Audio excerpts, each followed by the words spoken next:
Welcome back. Nalgonda జిల్లాలో పెద్ద ఎత్తున చిట్టీల మోసం బయటపడింది. నార్కెట్పల్లికి చెందిన సైదులు చిట్టీల పేరుతో కోట్ల రూపాయలు వసూలు చేసి రాత్రికి రాత్రే పరారయ్యాడు.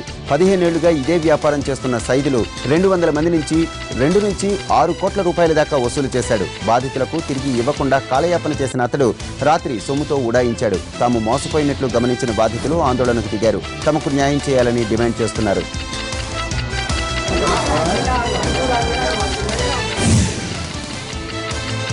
నల్గొండలో భవన నిర్మాణం కోసం తీసిన గోతిలో జింక పడిపోయింది.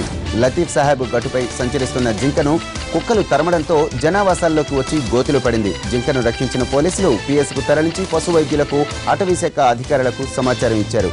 గోతిలో పడడంతో జింకకు తీవ్ర గాయాలయ్యాయి.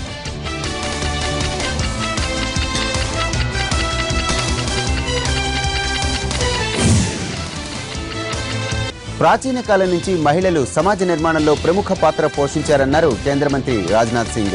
గుర్గావ్లో జరుగుతున్న 7th national conference of women in police కార్యక్రమానికి ముఖ్య అతిథిగా హాజరయ్యారాయన. ప్రపంచంలో దేవుణ్ణి కూడా పురుషునిగా కొలుస్తారు, కానీ భారత్ మాత్రమే దైవత్వాన్ని మహిళలకు కూడా ఆపాదిస్తుందని చెప్పారు రాజ్నాథ్ సింగ్. రకరకాల స్కీమ్స్ తో జనం మనసు గెలిచే ప్రయత్నం చేస్తున్న జయ సర్కారు తాజాగా మరో కొత్త పథకం ప్రవేశపెట్టింది. 318 కోట్ల రూపాయల ఖర్చుతో సంక్రాంతి కానుక ప్రకటించారు సీఎం జయలలిత.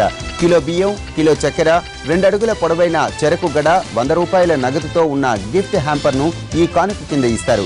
రాష్ట్రంలోని తెల్ల కార్డుదారులందరికీ ఈ సంక్రాంతి కానుక అందుతుంది.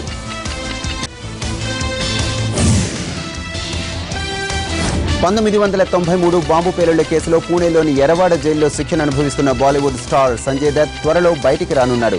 సత్ప్రవర్తనం కారణంగా అతని శిక్షా కాలాన్ని తగ్గించాలని జైలు అధికారులు పంపిన ఫైల్పై మహారాష్ట్ర హోంశాఖ సహాయ మంత్రి రంజిత్ పాటిల్ సంతకం చేసినట్లు జాతీయ మీడియాలో ప్రచారం జరుగుతోంది. ఫిబ్రవరి 27న సంజయ్ దత్ జైలు నుంచి విడుదలయ్యే అవకాశాలున్నాయని చెబుతున్నారు. 1993 ముంబై బాంబు పేలుళ్ల కేసులో సంజయ్ దత్ కు సుప్రీంకోర్టు 5 ఏళ్ల జైలు శిక్ష విధించింది. ప్రస్తుతం జైల్లో శిక్షణ అనుభవిస్తున్న సంజయ్ దత్ చాలాసార్లు పెరోల్పై బయటకు వచ్చాడు. ఇప్పుడు మహారాష్ట్ర సర్కారు మున్నాభాయిని విడుదల చేయాలని నిర్ణయించడంతో ఆయన అభిమానులు సంబరాలు చేసుకుంటున్నారు.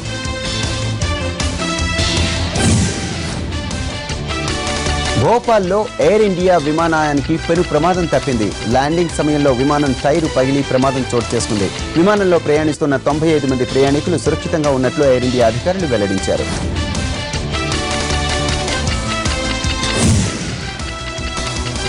పఠాన్కోట్ దాడిపై దర్యాప్తు ముమ్మరం చేస్తోంది ఎన్ఐఏ. ఎస్పీ సెల్విందర్ సింగ్ పాత్రపై ఆరా తీస్తున్నారు అధికారులు.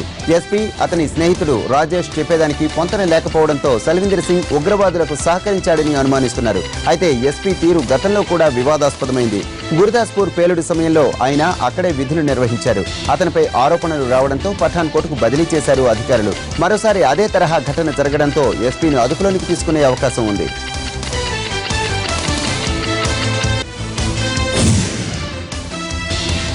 జర్మనీలో ట్యూనా ఫిష్ రికార్డు స్థాయి ధరలో అమ్ముడైంది. ప్రపంచంలోనే అత్యంత పెద్దదైన చేపల మార్కెట్లో భారీ ట్యూనా ఫిష్లకు వేలం నిర్వహించారు. టోక్యోలోని చీనా రెస్టారెంట్ ఓనర్ ఈ ఏడాది మొదటి ట్యూనా ఫిష్ ను సొంతం చేసుకున్నాడు. ఉత్తర జపాన్ సముద్ర తీరంలో దొరికిన 200 కిలోల ట్యూనా ఫిష్ కు $117,000 చెల్లించాడు. ఇంత భారీ ధర పలకడం ఇదే తొలిసారి.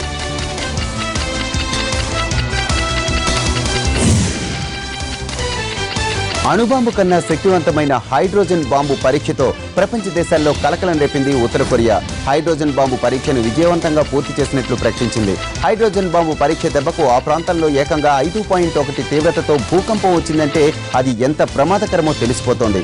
గతంలో 2006, 2009, 2013లో అణు పరీక్షలు నిర్వహించిన పంగ్వేరీ సైట్లోనే ప్రత్యేక సొరంగంలో తొలిసారిగా హైడ్రోజన్ బాంబు పరీక్షలు నిర్వహించారు. తమ దేశాన్ని అణ్వస్త్ర దేశంగా మరింత బలోపేతం చేసేందుకే ఈ పరీక్షలు నిర్వహించినట్లు నార్త్ కొరియా తెలిపింది.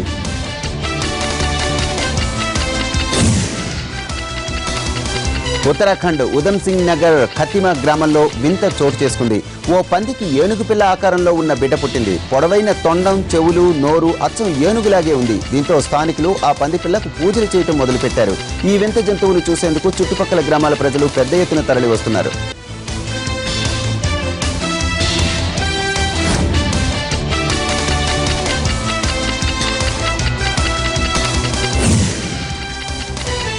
ఇవి బులెటిన్ విశేషాలు. తర్వాత ఆఫ్ ద రికార్డ్ ప్రసారం అవుతుంది. నిరంతర ప్రత్యక్ష ప్రసారాల కోసం చూస్తూనే ఉండండి ఎన్టీవీ.